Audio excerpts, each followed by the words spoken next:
Hello and welcome to our series where we delve into the psyche of iconic TV and movie characters, exploring their mental health portrayals with an aim to enlighten and educate. I'm Dr. Val Nkendong, a psychiatric mental health nurse practitioner with a doctorate degree. Today, we're focusing on Batman, also known as Bruce Wayne. Through the lens of various adaptations, we'll examine the depiction of mental health issues of Gotham's Dark Knight. Well, here I am.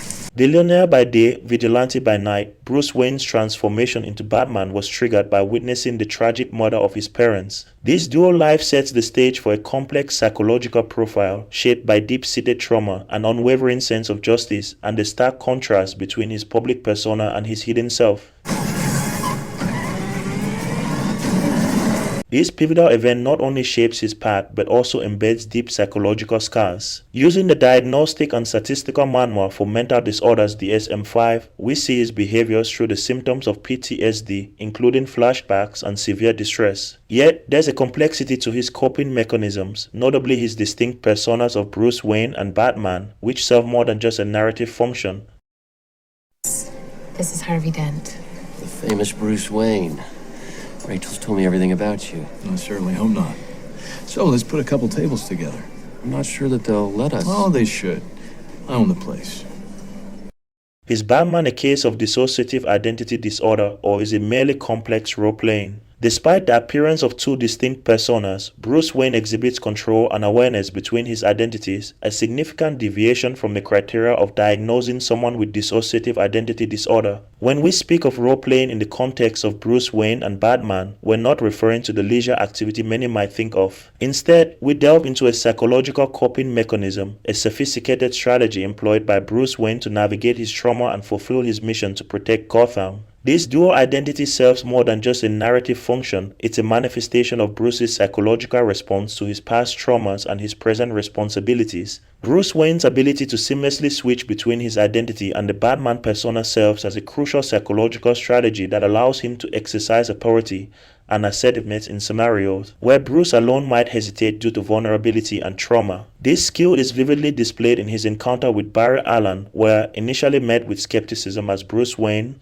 he shifts into the Batman role. The transformation is underscored by a significant change in voice tone and the dramatic action of throwing a batarang at Barry. This act, revealing his true identity, persuades Barry to join the Justice League. After Barry's acceptance, Bruce effortlessly reverts to his original demeanor, illustrating his adept control over this identity switch. This mechanism not only showcases Bruce's strategic use of his Batman persona to exert influence, but also highlights the balance he maintains between vulnerability and invincibility. It's not. I'm putting together a team. People with special abilities. You see, I believe enemies are coming. Stop right there. I'm in. You are?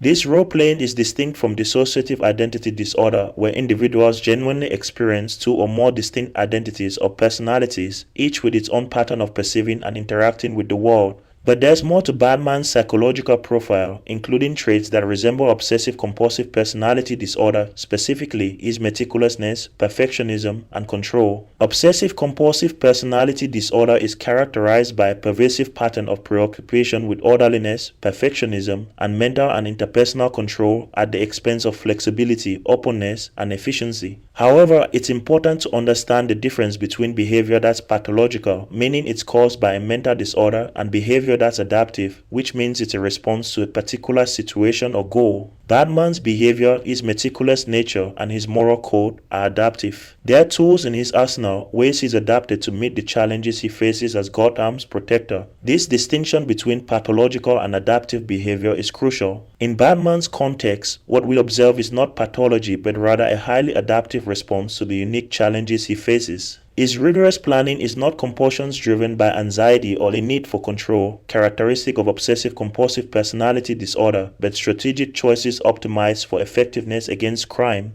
This highlights the difference between psychopathology and a highly focused state of dedication. Furthermore, Batman's limited circle of trust, extending only to a select few like Alfred, Robin, or Commissioner Gordon, underscores a significant reluctance to be vulnerable. The scene with Wonder Woman, where Batman remarks on his ego being too significant to express gratitude, offers an insightful glimpse into his complex psyche. Rather than viewing this as a simple manifestation of ego, it can be interpreted as a defense mechanism. By maintaining this facade of unapproachability and self-sufficiency, Batman shields his deeper vulnerabilities from being exposed, not just to allies but to himself.